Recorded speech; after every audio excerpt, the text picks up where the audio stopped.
Hello, everyone, and welcome to the PEPSS, that's Political and Environmental Psychology and Social Science seminar series. Today, our seminar is about changes and stability across millennia in human societies. I am very excited about the seminar. I think it's I love a big picture seminar. Of course, before we go any further, though, I would like to acknowledge the traditional owners of the lands on which we meet and to pay our respects to ancestors and descendants, to acknowledge that this has always been a place of learning, and our Indigenous Australians are the original conservations of our land. So the format for today is that, first of all, Dr. Dan Hoyer will speak. I'll introduce you to him in a moment, followed by Professor Winnifred Lewis. Then they will have an opportunity to respond to each other, and then we'll open up to questions from the audience. So because we've been held up with some difficulties, I'm going to launch straight in and introduce you to Dan. I'm going to stop sharing, Dan, so that if you want to share at your end, please feel free. So I'm very excited to introduce Dr. Dan McCoy, who is a computational historian and complexity scientist. This sounds like the most exciting academic kind of discipline I have ever heard of. So, welcome, Dan. He's the director of the Historical Policy Lab, Societal Dynamics, and holds affiliations with the Social AI Lab at University of Toronto.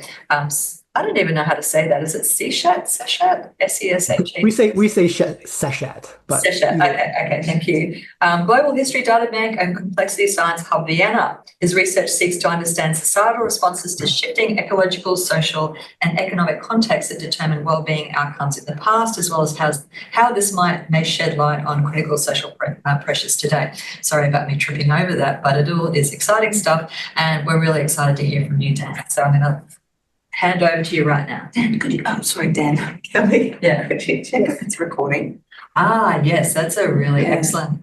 So Christine has asked me to check if it's recording. Is it? Oh, yes, it is. Excellent. Okay, excellent. All right, over to you, Dan. Excellent. So we're recording. This is good. Thank you very much. Very excited to be here and for the invitation. Just a really cool idea of political and environmental psychology and social science. The interdisciplinarity, the smushing things together. This is very close to my heart.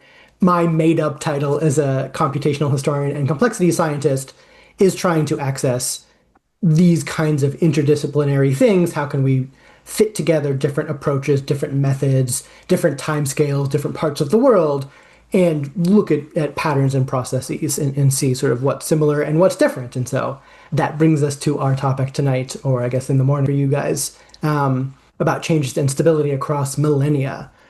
So I want to keep my remarks very, very brief and sort of save time for the very interesting discussion that I think will follow. Just a really, really super quick lightning background onto where I'm coming from, our approach, sort of where this information that I'm going to be talking about comes from. It's my work in sort of cliodynamics, which is a sort of another made up field, but it's taking a scientific approach to the study of the past, which then results in the SESHAT Global History Data Bank, which I've been working with since 2014. It's cliodynamics, again, it's using the tools of complexity science, of evolutionary theory, quantitative statistical analysis, treating history as a quantitative science, but then not losing the qualitative aspect. And so having a combined methodology that gets the best of both worlds. As I say, this brings us to the SESHAT Databank. The goal there is really to try to collect the most current and comprehensive body of knowledge about human history in one place. We think it is both the most current and the most comprehensive, at least as far as we know. About 1,000 different societies from all parts of the world we have some information on, again, gathered in this way, quantitative, statistical, but also context, historiography, dealing with experts, hundreds of experts from various fields from around the world, hundreds of variables of interest, huge data bank. I don't have time to go into all the details here, but it's impressive if you want to check it out. Recently, I've kind of turned my attention to this new organization called Societal Dynamics, or SODI. Really, this is just trying to take what we've learned from studying the past with the SESHAT project apply it to the present. Are there insights? Are there lessons from history that we can apply to the present day in our modern context? I'm really interested to dive into some of those potential avenues with you all today. So that's the background. That's where I'm coming from. I'm going to go very, very high level, very, very quick. Most of what I'm talking about today is featured in some recent publications. I have a few kind of notes to those. Please feel free to reach out if you want links or citations to any of the literature that I'm talking about.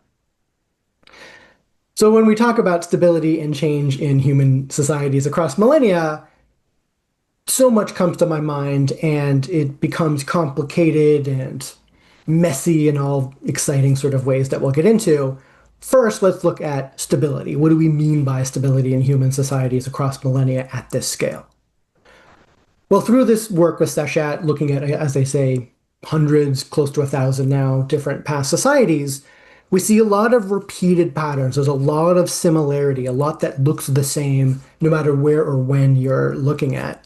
The sort of socio-cultural evolutionary process across time and space is fairly consistent in some key ways. Just the way that societies have evolved, increased their complexity in terms of their scale, information and communication systems and infrastructure, their administrative complexity, the way that governments kind of build and grow and occasionally fall back down and then grow again, different technological packages, whether it's sort of metallurgy or writing or architectural processes, even things like normative ideologies, moralizing religions follow a fairly common procedure and sort of pathway across the world. This graph here is from a recent publication where we're trying to show the sort of average scale of large polities in all different parts of the world as different sort of key technologies in metallurgy and military technologies come into being and start to spread. And again, this is consistent wherever we look, and it's this very familiar sort of pattern.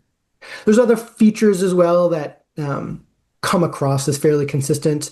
The production and distribution of resources, the way that different agricultural goods are managed, the sort of social, cultural, technological forms that build up around the production and distribution of especially foodstuffs. It looks very similar no matter what the actual food base is. There's a lot of similarities there. And again, this sort of evolutionary drive, this conflict between states, between groups seems to drive a lot of this complexity scaling. It's not everything, but it is a major sort of driving force in these common patterns that we see. And again, you'll see at the bottom just a few links to some of the recent papers that we've published sort of documenting the empirical evidence for this. At the same time, not everything is exactly the same, right? There's a lot of variations in how even these consistent patterns manifest. Just a sort of simple example, if you look at monumental architecture, there's a lot of similarities in form and function. There's things that look kind of like pyramids in many parts of the world, built at very different times for very different reasons. And there are some key sort of differences in how they operate, why they are built, how exactly they look, right? So there's a similarity and a difference in sort of everything you can look at. And we have to sort of balance the two if we want to make sense of sort of our evolutionary past. Switching gears now to the other part of this conversation and looking at change in human societies, again, we find a similarly complicated picture. Even though there are these similar paths overall in the very, very long term, thousands of years, if you look a little bit sort of more fine time scale, hundreds of years, decades, generations, change is the norm, right? Every society is dynamic. They don't stay the same. They face increasing pressures. They face changing circumstances that they need to respond to. They end up facing different crises, turmoil, strife. Sometimes this leads to fragmentation and complete societal collapse. Sometimes it leads to transformation and regeneration after a collapse. Sometimes the society is better off after a collapse. And it's a very complicated, dynamic, changing sort of system. And that's what we observe, especially when you look at individual societies rather than the sort of regional scale across thousands of years. And again, even when you look at different crises, this is part of our recent work, there's really no such thing as a characteristic crisis. We have a recent paper that's just about to be published that we've titled kind of cheekily, All Crises Are Unhappy in Their Own Way. And this is trying to sort of emphasize and document that all of these societies face crises, but they all look very different. They look pretty unique. This is information from that paper on the right. This is, we have about 160 different crises that different societies faced in the pre-industrial past. If you sort of count how or try to quantify how severe, how much damage was done in those crises, it's a pretty normal distribution, right? They're not loaded onto the more severe or even the less severe. You're getting the whole range, and you're getting all different sorts of outcomes, again, from recovery, continuity, transformation, complete collapse, all different things you see throughout the record. And again, these crises, they don't just happen. They build up over long periods, right? It's this constant change. Risk grows, turns into crises as different stressors develop over time. They interact with shocks. It can be, a political assassination, death of a ruler, an ecological disaster, whatever. The vulnerability and exposure to those stressors as well. This is the sort of normal calculus of risk. We see this historically very clear. And as I say, once the crisis takes root, it takes many different paths based on the interaction of all of these features as well as the responses by individuals, often by powerful, politically prominent individuals, which then just complicates the issue, right? When you're looking at that fine of a level, it's hard to sort of predict or anticipate exactly how the crisis is going to play out, even if you can document all these other forces. But at the same time, even though change is the norm, there are also commonalities, right? It's not just complete random chaos or noise that we see in the historical record. There are some pathways, especially in the way that societies enter into crises. We've described this as what we call the ginkgo leaf model of crisis, where the pathway into crisis is the sort of narrow stem of the leaf. There tends to be only a handful of drivers that we see consistently, especially these long-term stresses. Things like inequality, institutional decay and dysfunction, environmental ecological distress. These are the core features that seem to play again and again. Yet, the actual specific manifestation or experience of that crisis is highly varied. This is the broad leaf of the ginkgo. There's diverse outcomes, even if the pathways are fairly consistent. So again, we see change, we see stability, we see variation, we see instability. All of these things coexist in the same societies at the same time across the historical record. So then what do you do with this? Well, this is, what I'm really interested in hearing all your thoughts and having a discussion about how do we wrap our heads around such a messy, complex kind of situation. This is where I like macro-social evolution as a kind of framework. It's one of the few, I would say, conceptual models, frameworks, tools, approaches that can accommodate all of these things, all the change, all the stability, and all the variation and similarities all at once. And most importantly, it is multi-level and it allows for, it's difficult, but it allows for us to understand how forces and interactions at different scales of analysis play into this picture. And this is really crucial as well, because all the things we're talking about, even though generally in my work, I look at societies, I look at large scale regions, thousands of years, hundreds of years, keep it pretty macro. All of the forces and outcomes that I look at also involve things at lower scales, right? It's that interaction between individuals with our brains and our cognition and all of our incentives and biases. It's how we form groups. It's how those groups turn into villages and cities. It's how those groups interact with each other, either peaceably or not. It's the ecological, environmental, biophysical underpinnings and sort of context within which this all happens and how we interact with other non-human species.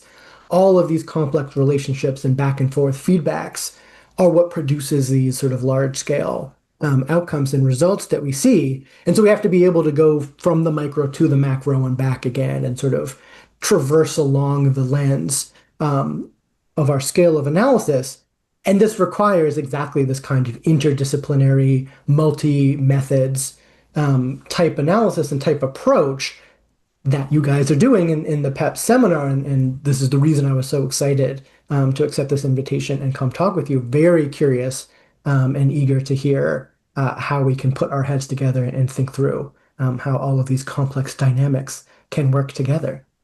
And that is the end of my talk. Thank you so much. And I will stop sharing my screen now. Thank you so much, Dan.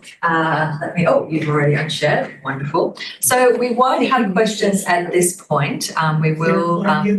Sorry. Oh, no, maybe you're not. Are you muted? I don't know. I'm not muted down here. Oh, okay. Should we go on then? Can you hear me okay, Dan? Oh, yeah, great. Okay, great. Hopefully everyone else can as well. So we won't have questions at this point. So please do write down your questions and hold them over for after Winnifred speaks and after there's the dialogue between Winnifred and Dan. So and thank you so much, Dan, for being so succinct, which is not that usual for an academic, has to be said. The next speaker is Winnifred Lewis. I guess it's always kind of tricky to introduce somebody who you've known for more than 20 years because, in some respects, I'm going to just rely on the little bio that Christine gave me to say that Winnifred is a professor in School of Psychology, the director of the Social Change Lab at the University of Queensland. She has enormous amounts of publications and her research focuses on identity and norms, how this influences social decision-making, and she studies these topics in relation to politics, community activism for health and environmental choices. I think what those kinds of very bland sort of descriptions miss is the kind of the essence of an academic. And I think, Winnifred, in my estimation, is one of the smartest and most passionate and most wise academics that I've come across. So over to you, Winnifred. Oh, thank you, Kelly.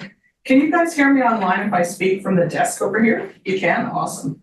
Because I somewhat symbolically ran out of battery, so I'm tethered to the PowerPoint, which is sitting beside me to prevent my laptop from going down. Now I'm trying to click into my talk. Oops, sorry. Trying to share screens.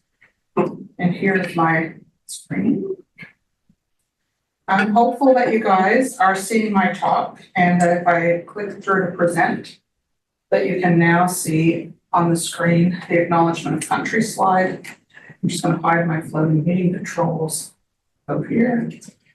Okay, so I want to begin as well by acknowledging country and by acknowledging that, as Mary Graham, an academic here and an Aboriginal woman, said, before there was knowledge, there was place. And it's not a coincidence that we're here at UQ, a powerhouse of environmental work, as Chris Blabel recently said to me, and that you're there in Canada, Dan, and working with Harvey at Oxford. And I think I acknowledge the custodianship of the Aboriginal peoples to the lands that we're meeting on today, but I acknowledge this vast arc of people trying to understand the bewildering trajectories of our society and to contribute to Australian and global society. In my own work, I'm interested in system change and in the psychology of it, which means, I'm quite interested, as Dan just said, in that traversing the lens from micro to macro. So this graph shows women obtaining the right to vote as just one example of small scale social change, over a mere 150 years. So the dark green countries show the countries where women obtained the right to vote in before 1900.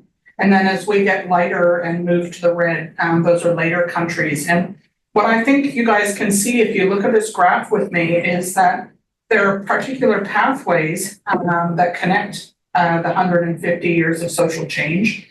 The movement that started in New Zealand, then Australia, and went through the English-speaking world on the one hand and into the communist world on the other, and then kind of big watersheds at decolonization and so on. And the point about this that's puzzling to a psychologist is that people are participating in change trajectories, but they are likely to do so with the movement having started before they were born and finishing after they died. So how can we understand that kind of coordination and psychological process? And obviously there's lots of answers to it, and I'm excited to have that discussion too, like Dan said. And what we've been doing is trying to pull together the learnings in a book, which has just come out this month. I literally received my copies on Wednesday, and it is so joyful. Yeah, I want to encourage everyone to request this book for their library, but also I'm happy to spam you with the PDF. And so we were really interested in understanding how individual people are part of these change and resistance processes, also acknowledging Dan's point that we're oblivious to the trajectories of our society. Often we participate in decisions that we don't understand. But we have all sorts of groups and outgroups and behaviors that we're oriented to. This is, of course, psychological jargon, where in groups are the groups we belong to and outgroups are the ones that we don't belong to. So I'm an Australian and a woman, and I'm also former Canadian, as you can hear from my accent, and I'm a social psychologist, not just a psychologist, and those things all impact me. But all of our groups are changing over time, and we're located in a physical place and in a social space, and that has a big impact on us. So empirically and theoretically, I want to talk about that in a mere 25 minutes. So almost all social psych that starts from decision making starts from the social identity approach.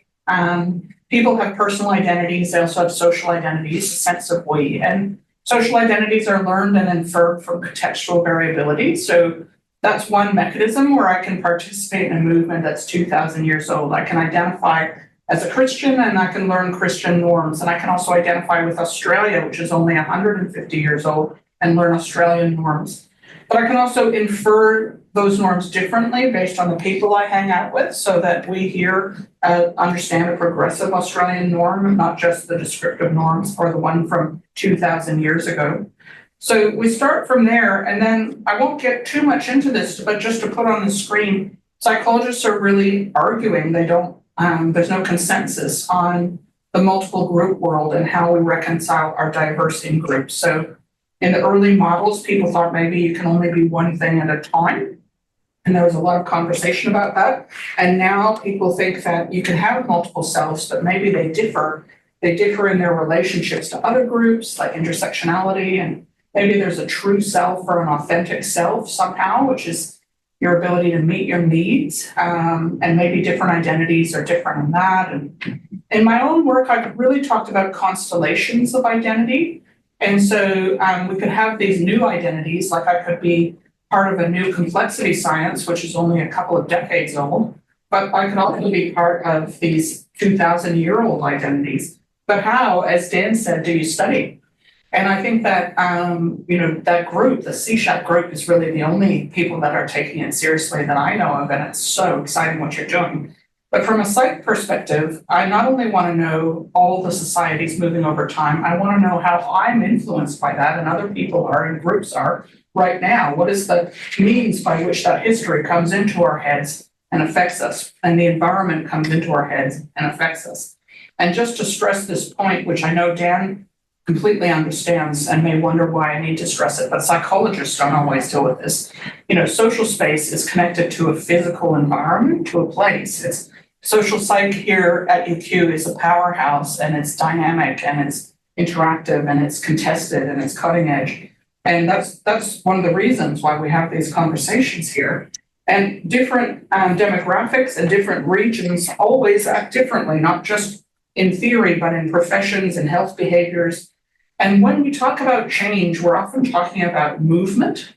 So people will literally go to other places. Today, we're in this specific room to learn particular points.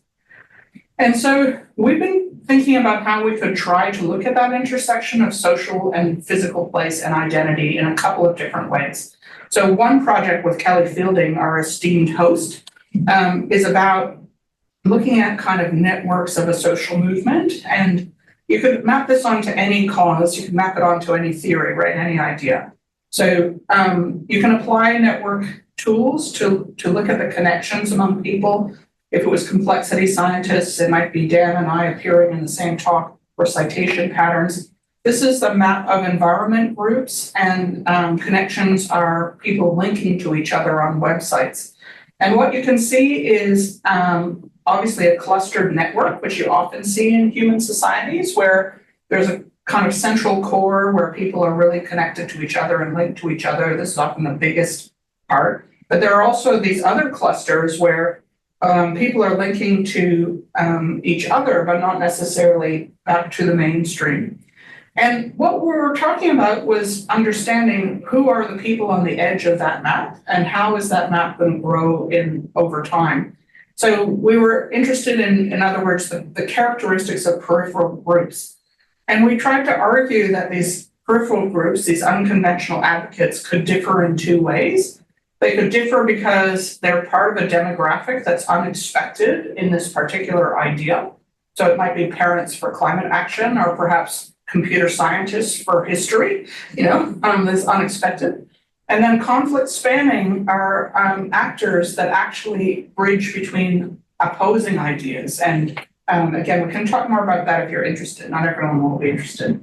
And to make a long story short, what you can see is that these unconventional actors, they really are at the edge of the movement. They are much less connected to the mainstream and less connected to each other. Some of the groups that we studied literally make no reference to the environmental movement on their website. And in traditional research in social psych, you would call that a less persuasive group, a less resourced group.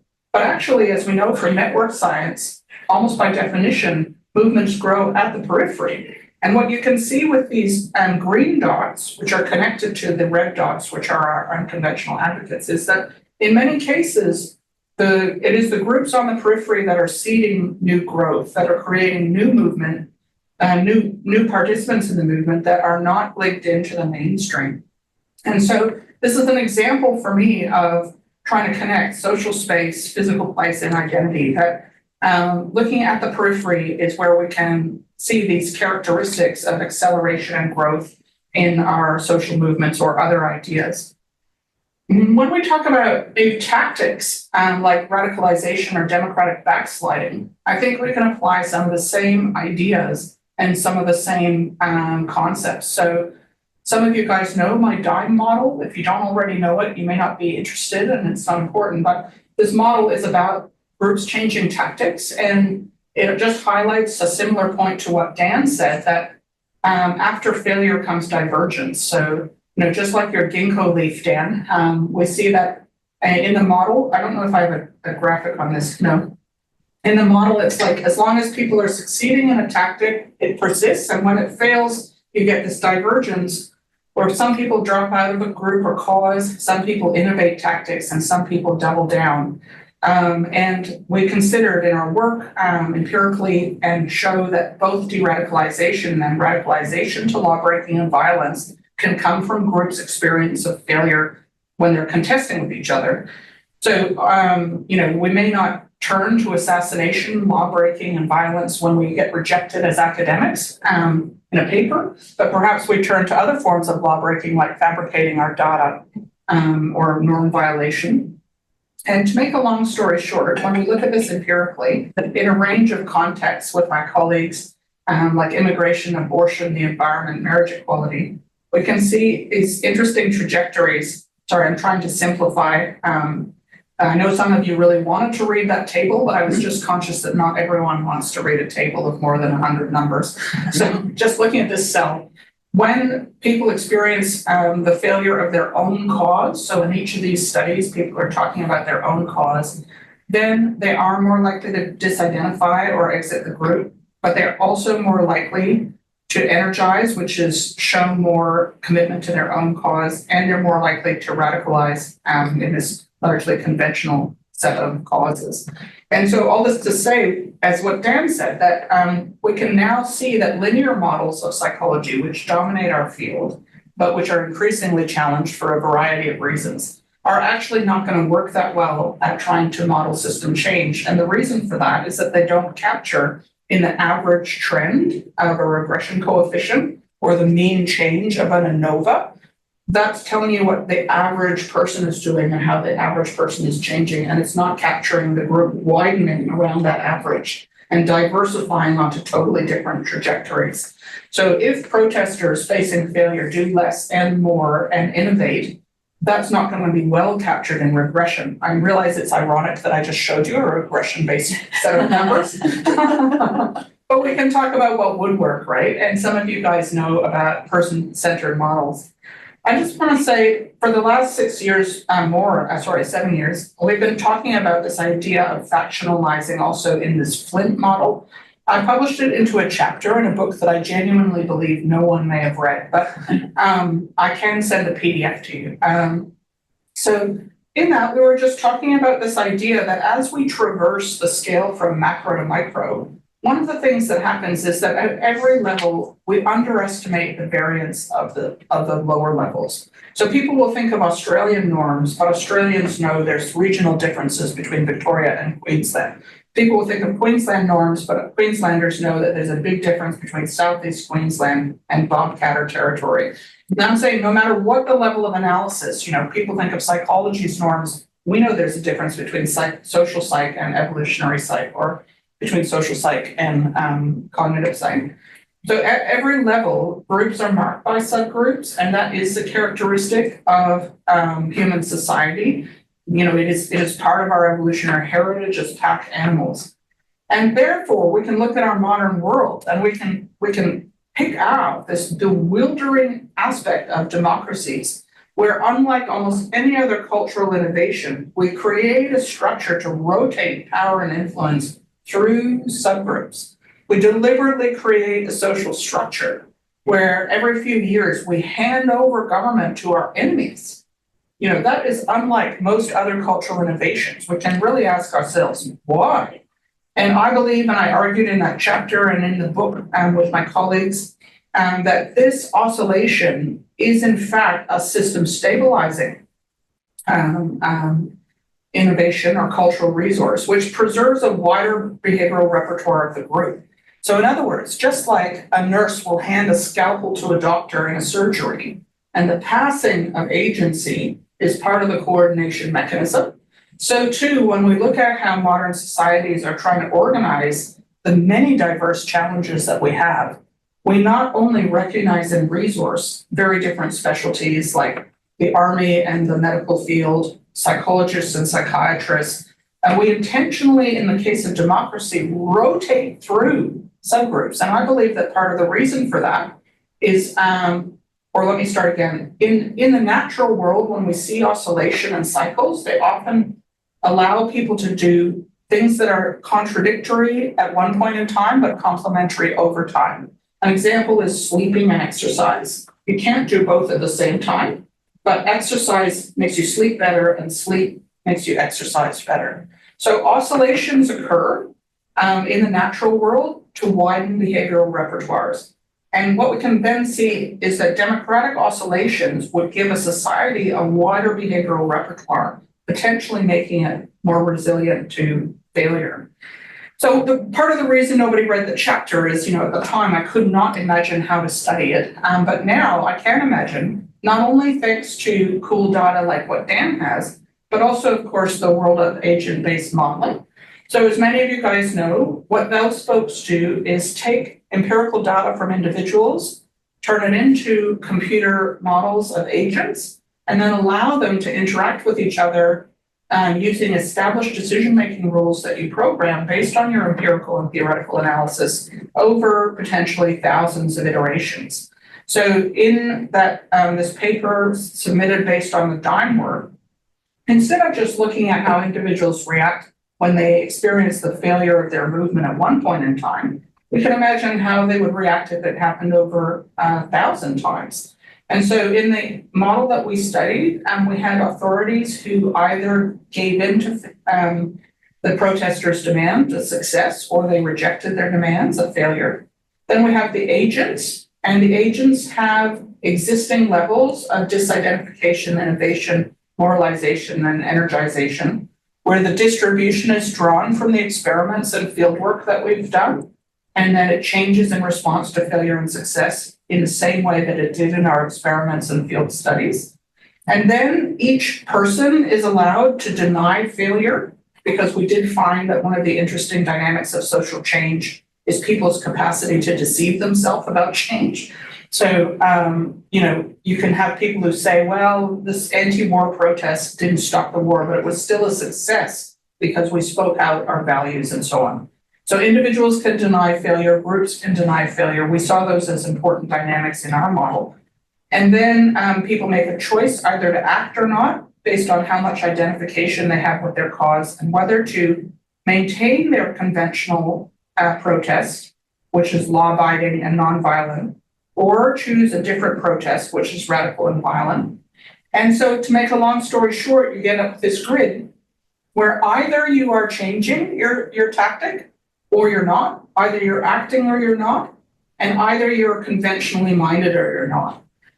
And after 1,000 simulations, 10,000 simulations, you basically end up with two different possible spaces. Sorry, that's another failure moment for radical action. I'm turning my phone off. So when you have responsive authorities, with individuals who are allowed to deny that the authorities are not responding to them, what you end up is a scenario where almost everyone is not acting, but the people who are not acting intend to act in conventional ways. Among those who are acting, conventional and innovating people changing back and forth dominate. And the proportion of people who are radically minded is really quite low and quite stable over time. And we can contrast that with the situation on the right. So after 10,000 experiences of authorities who are unresponsive and people who are unable to deny the ways in which societies, the authorities are failing them and not addressing their grievances, then we end up again with people not acting, but not acting from a place of having been radicalized or rejecting the legitimacy of the authority. So we call this the Tahrir Square context. We think that this is the context where you can get a spark and you can see the uprising that takes everyone by surprise. So even though there's low levels of action compared to the responsive case, in the unresponsive case, when people are ready to act, if there's a trigger for identification, like a grievance that's transmitted on social media, when people's identification tips them from inaction to action, they have radicalized and they're ready to take revolutionary radical action. So we could talk more about that for those that are interested in that. And this graph shows the same data in a different format, and just drawing your attention to this QR code. I'm likely to click past it, without you being able to necessarily take a picture, but although I see the lightning fast moves out of our colleague here. But we do have a preprint, which we'll be happy to share with you. So this data shows the responsiveness of the authority on the y-axis and the ability of the protesters individually and collectively to deny on the x-axis. So if there's repeated and incontrovertible failure, then we have more and more latent radicals, the green.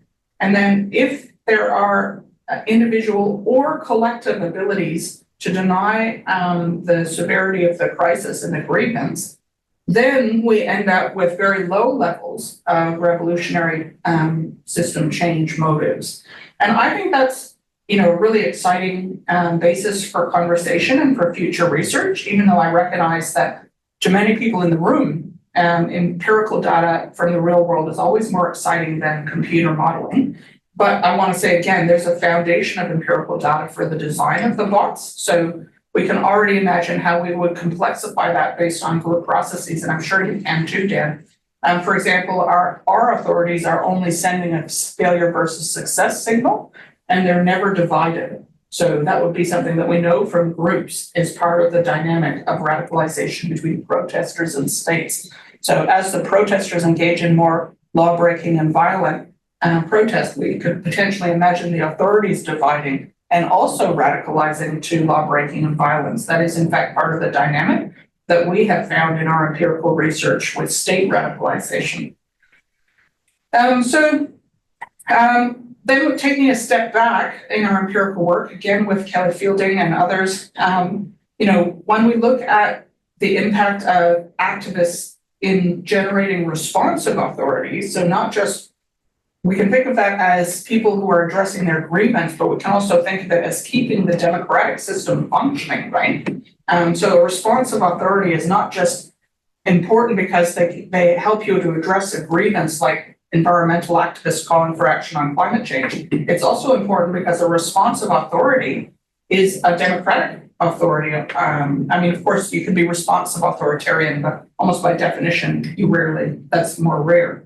And some of you, again, would know this work, and I'm going to move fairly quickly through it, but in that work, we show that effective activism has multiple goals, and that the multiple goals apply to different audiences. So if we think about something like climate change, or we want to see action on the threat of bots or AI, we need to raise awareness. That's what's happening first. But then there are these other processes which need to be invoked. It's actually common for people to be aware but not have sympathy. And when that happens, it's because there's a lack of trust. It's common to have sympathy without intentions. And when that happens, it's often because there's a lack of normative support and a lack of agency or perceived control or efficacy. When it's common to have intentions without action. And when that happens, it's often about control, norms, and efficacy as well. And then it's common to have movements that don't sustain over time and in the face of failure, movements that never build the coalition that's required to achieve change. And it's common to have counter-mobilization and movements that fail to avoid opponents from reacting to them and ultimately winning. And in addition, each single collective event has not just impacts at different levels, individual, group, and society, but in different groups. So my group's collective action affects me, the actor, but also other people that support my group and my cause, and other people that oppose my group and my cause, other people that we call bystanders, who are people that have not yet taken a stake in my cause, and third parties, who are people that are responding to my cause with an agenda of their own. So, for example, recently in Australia, we've had large anti-immigration marches, and they've actually included startlingly visible open Nazis. And so, as those marches are visible not just to other people who oppose immigration here, but also to those of us that might be more pro-immigration, those of us that might be horrified to see Nazis marching, and also people with their own agendas, such as media, whom we conceptualize as having a profit motive, or policymakers that may want to retain government or that may have other challenges that they're trying to address unrelated to the issue that the group's trying to mobilize on. And of course, as Dan highlighted, short, medium, and long-term effects can differ from each other. So it could be that in the moment, the rally's primary effect is to intimidate and deter the mobilization of pro-immigration anti-racists, but over time, it actually prompts an anti-racism movement to grow. Or in the American context, we might imagine that the short-term effect of military, moving into cities is very intimidating and demobilizing to advocates, but that over time it would actually mobilize a backlash that would grow a reaction. And so when we look at the different, tactics that activist groups are using, we can imagine that these are actually in part about the different goals and audiences that they have in mind. So if we're interested in seeing system change for the environment, we can see that actually a lot of other people are too, and they're doing a lot of different things about it. So we've got some rallies here. That bottom left one, which is so startling to people that have not seen it before, those are actually naked bike riders where you get together in a group and bike around naked to raise awareness of our vulnerability to fossil fuels. And it would capture your attention, wouldn't it? Similarly, the ladies painting themselves green, that would capture your attention. But with that lens of those different processes, we can ask, okay, well, that may raise awareness, but is it building sympathy? Is it making you generate intentions? Like when I see those naked bike riders as I drive in my car, am I in fact likely to give up my car? Or am I in fact likely to conclude that those people, I do not identify with them, I do not trust them, I do not see them as competent, they are unpersuasive to me and they're not building a norm. So not to judge them, I take my hat off to someone that would ride naked through the city, that is true commitment. But my point is, when we're trying to understand the psychology of system change and what groups are doing both to affect and to resist change, part of what we can see is that they can be achieving some goals for some audiences and not for others. And we can empirically study that. And that's the direction of our research, is to try now and take multi-cause contexts where we can look at opponents and supporters in the Queensland longitudinal data So if we look at this, which many of you may not know, yep, I'm wrapping up. Thank you, Kelly. So many of you may not know, but part of my mission in this talk was actually to say we have longitudinal data, which we're trying to partner with others, where we would follow different movements and supporters and opponents within movements over time so that we can look at the spread of support for a cause, the changing tactics of a cause, and the way that different audiences, including bystanders and third parties, react to the tactics over a longitudinal period. So coming back to the vote for women, we know that women were active to promote this, but actually men voted in many of these societies, men decided in many of these societies to give the vote for women. So when we only look at one side of a group, that inevitably is a very partial picture, something that Dan would well understand, but psychologists very commonly study only one group at a time, which makes no sense when you think about it for social change. All right, so Kelly's given me the big wrap up. Let me just skip ahead and see how much I've got. This is my last slide, I think, or at least I can stop here. So when we have something that we're learning, the psychology of change, we typically do it in a particular time, place, and social space. And then we move into other places in these cycles, like you'll go back to your office, then you'll go to your home, then you might go to a church, or you might go to a restaurant with your friends. And this cycling across place and time is integral to our identity. When our ideas and identities move to other contexts, like from us to Canada, where Dan is, and then to Oxford, where Harvey is, in order for the social change to occur, we need to carry the change into those identities, engineer the cues to make the identity salient. So our own physical movement and our own engineering of the environment to make salient our identities and to make salient those norms, these have not been studied in psychology, but they are psychological. They're quintessentially psychological. And in understanding the way that something like democratic backsliding or radicalization or authoritarian regime popular movements can spread or fail to spread, it's that movement in space and time, which is actually what we need to understand and better study together. And that includes not just day by day and week by week as we do it in psychology, but decade by decade as the historians study.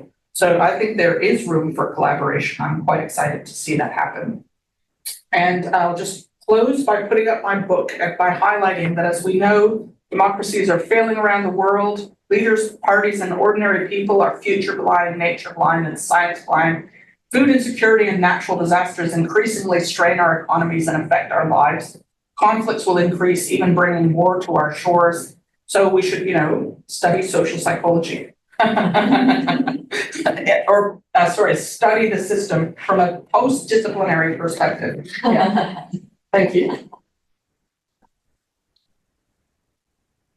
Okay, wonderful. Thank you, Winnifred. So now we're into the part of the seminar where the speakers will respond to each other. So I'm going to hand over to Dan now to ask questions or make comments about what he's just heard Winnifred saying. So maybe you want to start sharing your screen. Oh yeah, sorry, I will. Thank you.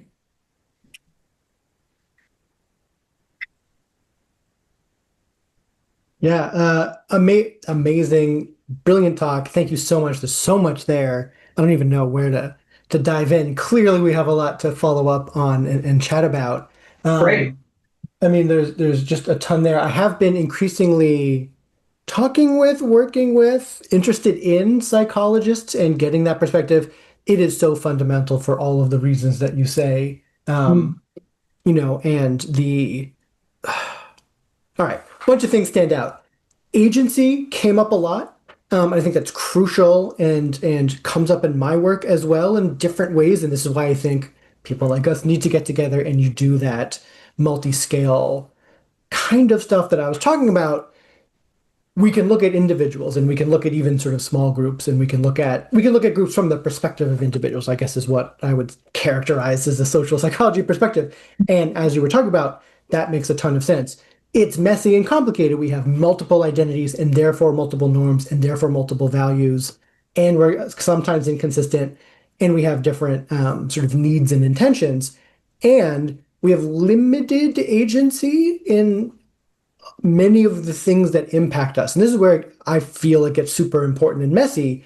We can talk about movements and we can talk about the importance of, as you said, building norms to keep things going, keep movements going, turn, intentions and sympathy into action. Yes. But an individual, like norms, institutions exist at the level of groups. They are not a property of individuals, even though they are a product of individuals and individuals are affected by norms, right? But even if I stop driving my car, that doesn't change the norm of car driving in Toronto. It takes multiple people, it takes other things to be that norms. Yet, one of the reasons I may stop driving my car is because of normative pressure or my identity or other values, right? And so there's that complex interplay where norms are emergent and beyond the level of individuals. So you can't understand them simply from an individual point of view, yet you also can't understand them from my point of view and just look at societies and their norms and their institutions, because then that doesn't factor in the individuals and, as you say, the critical variance around the average and around the norm in the other sense. And so this is really complicated. And so you talked about, say, agent-based modeling. This is something that we're getting into a lot. So I guess I don't even know how to turn this into a question except to say, yes, this is great. We need to chew on this.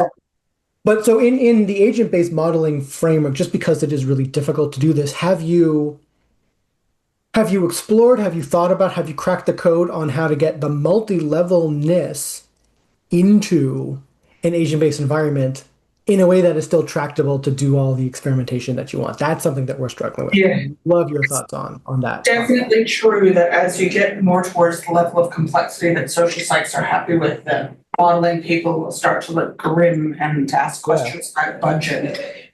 So yeah, I really resonate to what you're saying. And I guess I would say we actually know so much already from other people's work about norm change and social psych. So kind of skipped over that in my talk, but it's so relevant to what you just said. Like, we do know that my agency to change groups differs based on my position in those groups. So it's hard to change groups I'm not part of. So if I want to change, groups norms, I often have to be in those groups or talk to people who are in those groups. And we also know that I, as an individual, if I have more status and respect within a group, often accrued by having conformed to the norms in the past, and strongly identifying with the group, I have more leverage. So if I want to change bike riding in Toronto, what I would say, and I have said in other contexts, as these people have heard me say, one thing that I think the cultural knowledge seems to have been lost, but standing on the outside morally judging people is not a psychological evidence basis for that as a pathway to social change. Actually, it leads to people disidentifying with you and not being mobilized. So part of it needs to be about the interconnection. So when we move across the levels, we need to apply what we already know and then make it visible to other people. So I believe intergroup social psychologists need to talk to people in the environment movement about the group dynamics. And that's a project that Kelly and Matt Hornsey here and I are all involved in, and others as well. But the other aspect of it, what you're saying is understanding your part in history. And that's why I like to show that graphic. So if we've got 20 of us in 20 different countries at the beginning of the 1900s, the only people that can effectively push forward women's rights are in Australia and New Zealand. And so the ability to appraise your place in history and time and understand where you are, moving from the kind of top left of no one agrees with you, no one's ever heard of you, down to the bottom right where everyone agrees and society's been reconfigured. That's something that needs an interdisciplinary scholarship followed by translational research. In terms of the way that I want to work with the computational folks, I feel like it's really important that their work stay in step with the empirical work. I feel like many of us really want to have imaginary data like the computational people give us, be attuned to the group dynamics that we can see. And some of their previous ABM work contrasts individuals on the one hand with society on the other without any groups, and that is a problem for us. So what we've done is twofold. Firstly, as you know, the computational people are really across networks. So if you represent groups as networks, they already know what to do about that. They already have a lot of code written and they already can handle it. So in that work and the preprint, there's a lot of stuff behind the scenes in the supplemental materials where people are talking about the collective contestation of failure with different network models that you could imagine based on the work that's already been done. So, like, is the network clustered? Is it interconnected? Or is it very dense? Or is it not dense at all, not interconnected? And of course, that makes a big difference. But I would say the difference between a group and a network are the boundaries. So it's not just about having clusters. It's about the boundaries and how the way that people police boundaries. And that's why I consider that the work that I'm doing with Kelly on unconventional advocates is the sort of clarion call to scholars of all disciplines to really think about that. Because in social psych, the vast majority of our work highlights the power of people at the center to influence others.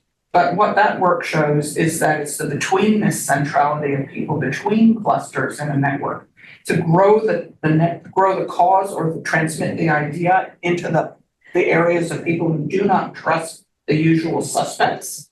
That is actually what's really important, whether you're trying to resist change like radicalization or authoritarianism rising, or whether you're trying to promote change like trust in science. So it's that betweenness centrality. Normally in social psych in the past, we would argue people who are peripheral are less trusted and less influential. So what are the capacities of these brokers or hubs, as they call them in systems research? What is the psychology of those individuals? And I think that that psychology is important on two sides. Firstly, they have the idea, they recognize its truth from one context. They identify with both groups, so they want to take it to the other group.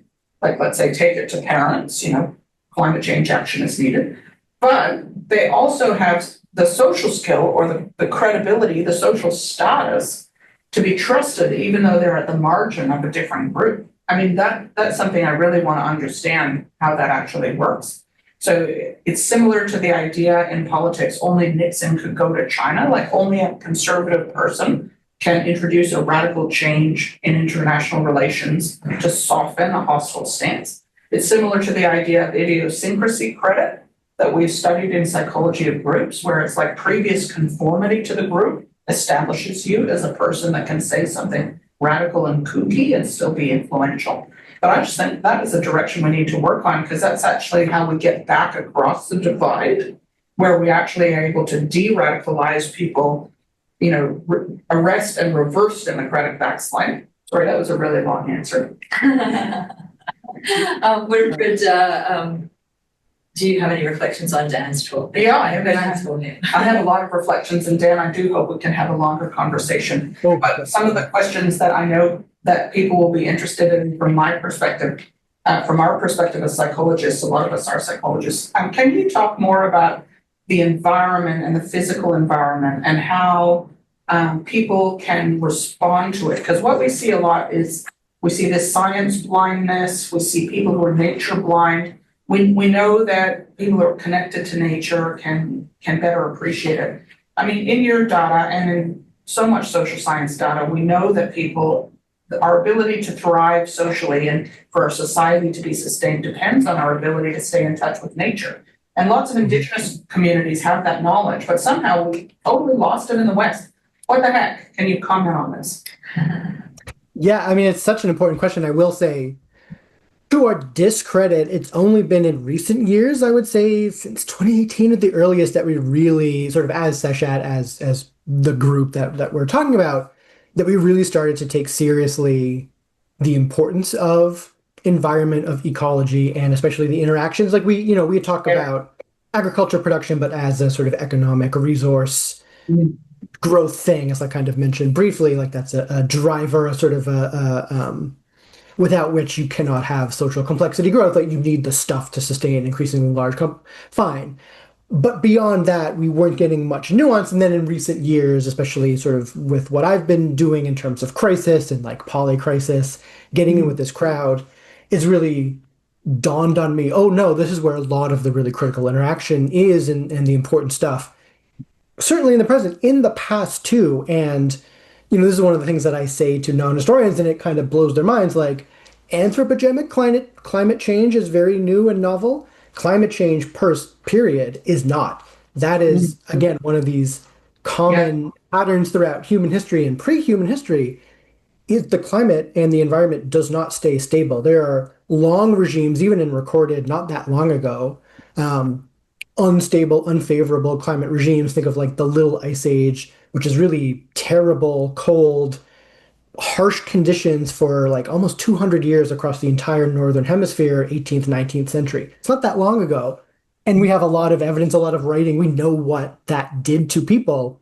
And it's a different cause, but the effects look a lot like what we're experiencing now. It's droughts, it's famines, it's increasing hurricanes and violent, aggressive storms.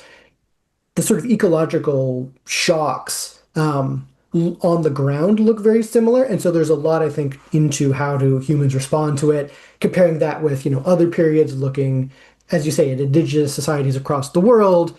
How are the, more sustainable ways of engaging and responsive ways of engaging with ecological change versus not? How do you lose it? How do you do that?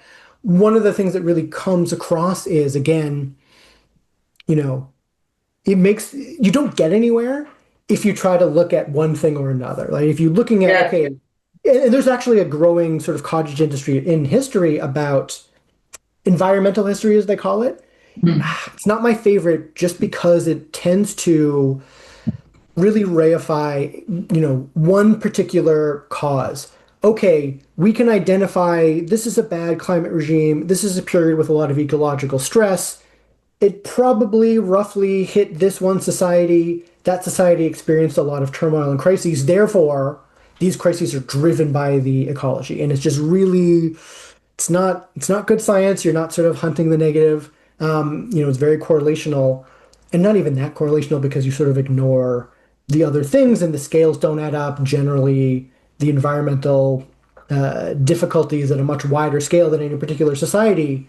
And if you only look at one society at a time, you're missing the fact that, oh, well, that other society was hit by the same ecological distress. They didn't have those crises. Yeah, I really resonate with that aspect of Sisha. Yeah. Like that's what I think its value is, right? Like to really have the aspiration to look at the whole world and all the different regions and track it over thousands of years. That is what we need. We need that comparative understanding because some of the trends take centuries to evolve. Some of them are much quicker, some of them take weeks, right? But we need to look at the level of millennia and you're the only guys that are doing it. It's so good. Yeah. But even, I think you made a really fantastic point that most of our sort of normal stats and sort of methods are about finding the average. We need to hunt the outliers, right? And that's where all the juicy information comes. When you think about the sort of environmental reaction in this, so much, in my mind, so much of the outcomes are determined by what happens before the shock, before the drought, before the famine, before the hurricane, whatever. It's what is your society doing? Is it responsive? Do you have buy-in? Do you have that low latent radicalization that you're talking about? Do you, are you preparing? Are you stockpiling? Are you, have a diverse crop regime or are you monoculturing? All of these sort of decisions go in long before, and there's norms and there's institutions and practices that develop around them across generations. That's what determines how you are going to fare when the society hits. We've done a little bit of work, it's not really published yet, but looking, for example, just at the differential impact, or I guess the different severity of the experience of COVID in different countries, right? Same disease. The experience is radically varies, and so much depends on 20, 30, 50 years, those trends. What are you doing beforehand? What are the sort of larger underlying drivers that then mediate your response? And we see this historically. We see this, the collapse of the Mayan mega droughts and in Cambodia, all across throughout, we can talk about millions of examples of this, but this is why I get frustrated by this environmental distress caused collapse. No, it was the interaction of environmental and sociopolitical, cultural, institutional, ideological factors. It's more complicated and messy and dynamic than we want it to be to tell a simple story. I think that's always going to be sort of the And to the extent that your message is that groups really matter, I mean, I think that is why we're also on board. Groups really matter. They really matter in every context. And it's really important in the environment and across history that we start to understand that in a more exciting, non-moronic way. I totally affirm your project. Kelly is approaching the mic. Which Well, I just wanted to give others Yeah. who are listening either or online an opportunity to ask questions. It's a great conversation that's happening at the moment, but I think you've both kind of established that you'd love to kind of take it offline as well. But if there's questions that anyone would like to unmute themselves and ask are online, or if you would like to put something into the chat, then I think we would love to hear from you. And we do often have a preference for a student to ask the first question. And I think there's not many students, but there is one in the room.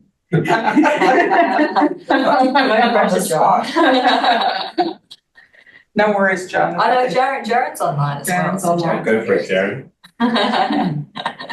Jared, if you have a question, now's your opportunity to ask it. But if you don't, that's also okay. Or John, if you have a question. We need to put like on the mobile phone where we can see if people are typing. Yeah. Because I definitely have questions if nobody else does. So. Well, I guess I have a question for Daniel. I'm trying to think about this. The way your work works, it's very large scale, right? So you can't look at the smaller kind of changes. So I guess I have an example in my head from Kelly and I both come from the same place in North Queensland, and it regularly floods. It's a small town, it regularly floods. And successive generations of councils have tried to build flood preventions, right? But it floods more and more every year. Like every time it does flood, it floods more than they planned for. So this kind of ongoing thing throughout history over the last 100 years where each council has sort of built a little thing and then like another dam built on top of that thing. And I guess I'm wondering, that's just an example, but I'm just wondering, does your work kind of reflect that attempt to change something and then the response to it? Like, is there a bit of a back and forth? Yeah, it's a great question, and I think hits with something that Winnifred was talking about as well that I'll loop back into, which I thought was an important point. We're fairly high level. We talk about societies or regions, hundreds of years, millennia, mostly just because those are the big broad patterns we're interested in, and we don't always have the data to get more fine-grained than that. But wherever we do, we do. And so, we try to record finer grain changes wherever that's possible. And more of my recent work looking at sort of societal crises has become a little bit more modern for various reasons. And that allows for, just because the evidence is available, okay, now we can start looking at decades, or now we can start looking at annual cycles and exploring those kind of changes. I mean, I think that's your point fits with a lot of what we were talking about really, really well. And again, even when you were trying to look at the decisions of a council year after year, that's important, but we can't lose sight of, okay, well, what does that do over 10 years, 20 years, 50 years? And, as Winnifred was talking about oscillation and stabilization and sort of contradictory and complementary, well, oscillation doesn't need to be complementary in the longer term. It could actually be complementary in the short term and contradictory in the long term. That sounds like that kind of, here's an immediate issue. All our information is this is what last year's flood is. So let's build on top, let's build a dam to take care of that level of flood. Keep doing that year after year. You're always sort of chasing your own tail. Those failures or those being a little bit behind, those add up to larger failures, right? So that's a sort of inverse of that oscillation type pattern. That's something we see historically on all sorts of timescales, millennia, centuries, decades, etc.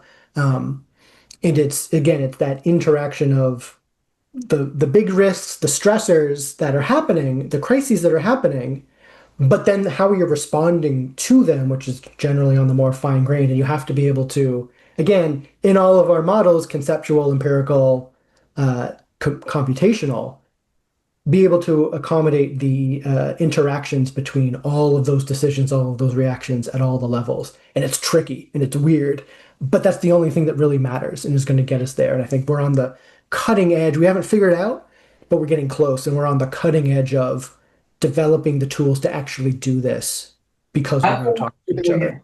I feel like one of the people that's doing it in psychology is Amina. Amina, what are your, sorry, Kelly. Yes, I had centimeters. Amina, please unmute yourself and fire away with your question. I had my a hand raised as well, just to make sure I get a chance to ask a question. It's so thrilling to have heard both of you today. Thank you so much for so generously sharing this work. I'm thrilled to have turned up. I'm at the University of Newcastle. I try and make these seminars, and I almost didn't turn up today, so I'm so glad I did.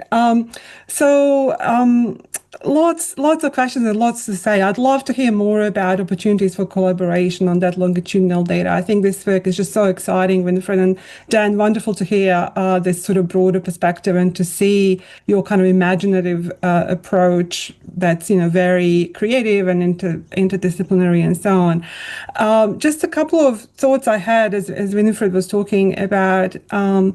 So kind of thrilling to see the emphasis on authority response in that paper that Emma is leading with agent-based modeling, and then sort of how that sets things in motion in different ways. I can't wait to read the paper. It's so exciting to see. It does make me think also of, and you probably have cited this work, on the elaborated social entity model of crowd behavior, and just how much they also center that sort of interaction with authorities and what that then does to crowd behavior. And I think this would be just a wonderful way to obviously, further those ideas and kind of understand better what happens there. My other thoughts are around, I think I share the sort of curiosity and frustration around multi-level kind of, constellations of identity, and how we engage across not only a dyadic, but like multiple intergroup relations, and what happens there. I guess I'm curious about that notion of, I think other people have called them boundary spanners, like Hogg and colleagues in the intergroup leadership work talk about boundary spanners, these kind of agents of influence who can span some of these boundaries and create influence in kind of unexpected ways. I guess my question, now, inspired by your kind of analysis there, Winnifred, is around, like, not all outliers, not all marginal group members will be influential. And so what is it that makes some of them, help us launch and energize these new ideas and movements, but while others are ignored as sort of just beyond the pale? And so that's a more specific questions I've tried to come up with, other than just, I love it, please tell us more. Well, I'll try to do my 30-second summary of chapters 9 through 11 in the book. But basically we were like, the first thing is the idea actually any good, right? So there's a discovery aspect to influence and innovation. So it's like, people could be like, look, the earth is flat. And a moment's, thought, well, actually, that's a bad example because there are influential ideas that are not true. But the point is, part of what happens is, someone has a creative thought, like that process in a way is quite distinct from the influence. So we think of it as a two-step. I'm thinking of it now as a two-step process. So someone has to come up with the plan to change. And in a way, that process is different from successful change. And oftentimes people come up with ideas that are unsuccessful. And many academics come up with cool discovery ideas, but then need someone else to do the translation. So it's kind of like the idea generation and the influence. And between the idea generation and the influence is translation. And the translation takes it from a more abstract idea to something that's relational and concrete and in the adjacent possible for the listeners. So, if we think about these boundary spanners, they need to be able to speak both languages. They need to be able to understand the needs of both groups. They need to take the abstract idea and make it concrete in another. And so we go through some case studies of like successful influence. And We talk about the like kind of readiness of groups to have a new idea sweep through them. And it can include interesting aspects. Like part of it is this question of if you're not tightly integrated to the central narratives of your field, then you're more open to new ideas. Like, I don't think it's a coincidence that Australia and UQ, which is a kind of far from the centers of power, even within Australia, Newcastle and Brisbane are far from Sydney and Melbourne, are two great cities and are powerhouses of influence. Like, that's where you can have a new thing. And in that work by Harvey Whitehouse, in his book Inheritance, he talks about how technological innovation is often at the periphery as well, but a periphery that also has to be resourced and have capacity. So there's the idea generation, there's the translation, and there's also the receiving audience, and it has these characteristics. So that's how I answer. I wonder what your answer is, Dan. Well, I was just thinking, I hope I have a little bit of time. It's so important. And the other question I was going to ask to you, Winnifred, is bringing more of the dynamics into this sort of analysis and that's one of my complaints with some of the network analysis. Yeah, it's great, but how is it shifting over time? Yeah. So like the peripheral stuff, and Harvey has written a lot about with our historical work and looking at the strength of weak ties and the peripheral sort of marcher state kind of stuff. But we always take it for granted. Okay, there's a snapshot, there's a core, there's a periphery, they just are what they are. But no, peripheries are made, right? They're not born. And people at the core who can be influential at the core can become peripheral and become peripheral, say, of subgroups. And I think this speaks to, Winnifred, you were talking about, in your model, currently you treat states as a coherent single thing. But what happens if they become split, if the authorities are themselves at odds? That's a huge part of our work. Again, we find this in a lot of crises when crises sort of spiral into major full-blown revolutions or civil war, whatever. It's because sort of the leadership, the government splinters and becomes antagonistic. And what we see in that case is, again, these are influential, powerful people at a core. At least one group of them is kind of splintered off into the periphery, but then becomes powerful and core of that subgroup. If then those two groups are at odds, then this can lead to things. So there's that sort of dynamic of peripheralness.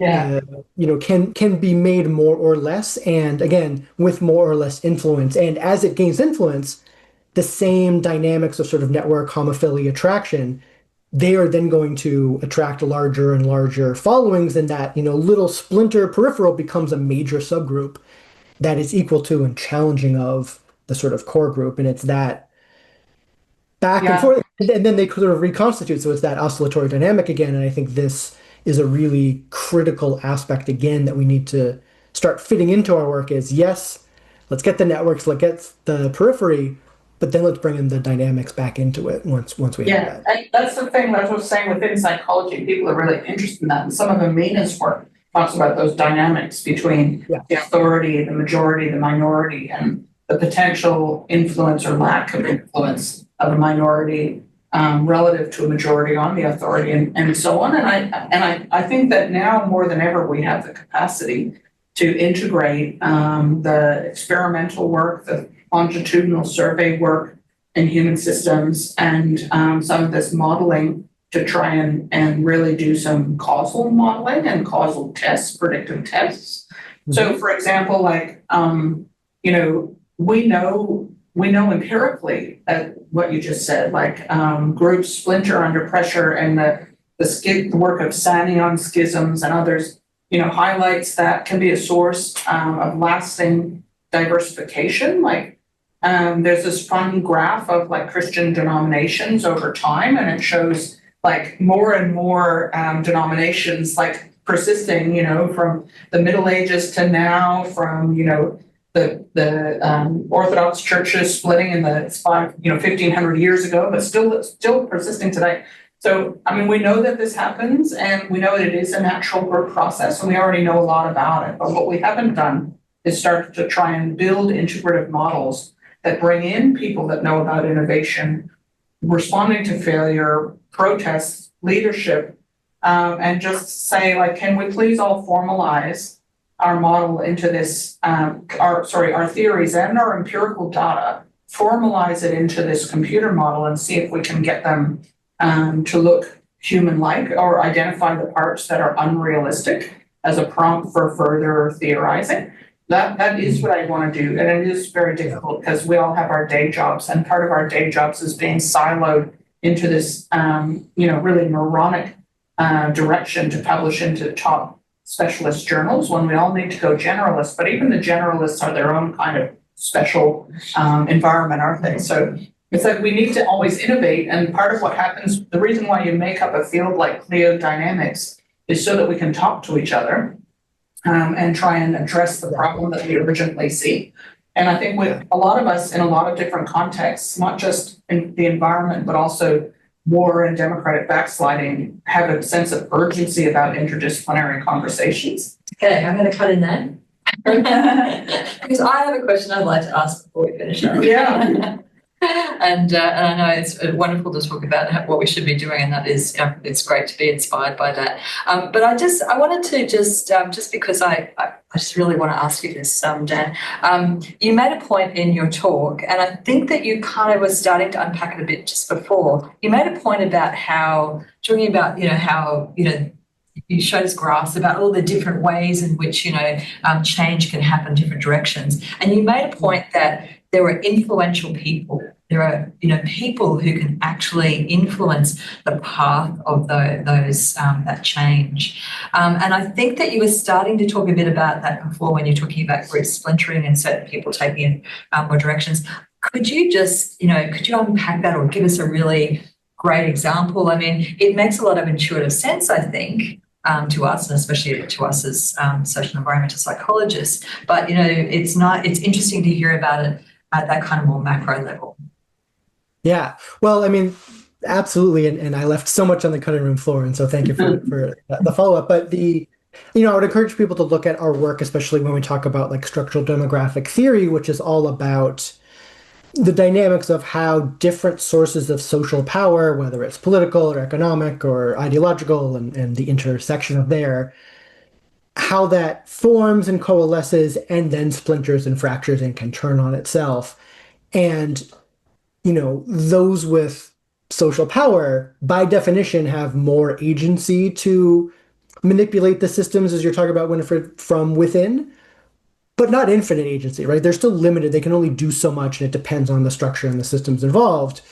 And sort of what we find historically often happens there is things start up again. It's very dynamic. Nothing stays the same.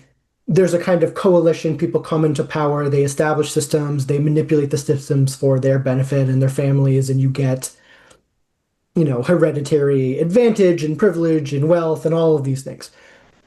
But that itself oversaturates and then can lead to frustration and can lead to failures of that very system, right? It's not just the failures of responsiveness between the top, the elites and the non-elites, or those in power or not. Even within the elite group, let's say, there are failures. Oh, how come my kid didn't get into college? You think of like the admissions scandal in the US in recent years. I don't know if that made it the news in Australia, but that is a perfect example of this. And we see this historically all the time. Okay, well, that's a failure. The system was set up for, me and all of my kids to have all of these privileges. Oh, they're not? I'm now a latent radical. And as that builds up and those things happen, you can start to sort of splinter, and that can lead to a lot of radical movements. The French Revolution is actually, it's this sort of democratic popular reform. It's actually driven, when it gets going, by elites who are just pissed off that they're not given access to the palace anymore. Like they just literally lose access to the hall of power, like physically, coming back to physical space and social space. They're just not let into. They're pissed off. They go join the frustrated, immiserated, starving populace, and now all of a sudden, it's chaos in the streets. Sometimes for good, right? That can be a transformative adaptation. But the power and the way that, coalitions, let's say, of elites operate, I would say is fundamental to systems change, because they have the most power to accelerate or thwart change. And so, they need to be brought into the conversation one way or another. I think, Winnifred, this again speaks to what you're talking about. It can't just be, a total grassroots, let's antagonize who we see as the enemy. That doesn't work, right? That just leads to violence and not necessarily with the outcomes you want. That's right. And so there's a ton more to talk about this, but yeah. Yeah, recreating the injustice under another name, right? Like that's Exactly. the dynamic. And I think, again, like this idea of division, like within if we like look at the contemporary American context where we imagine that we're seeing like state radicalization. I see Kelly gesturing, but like, like the first that we see the interconnections among all the different causes, like it affects the environment, it affects everything, it responds to the environment, it responds to everything.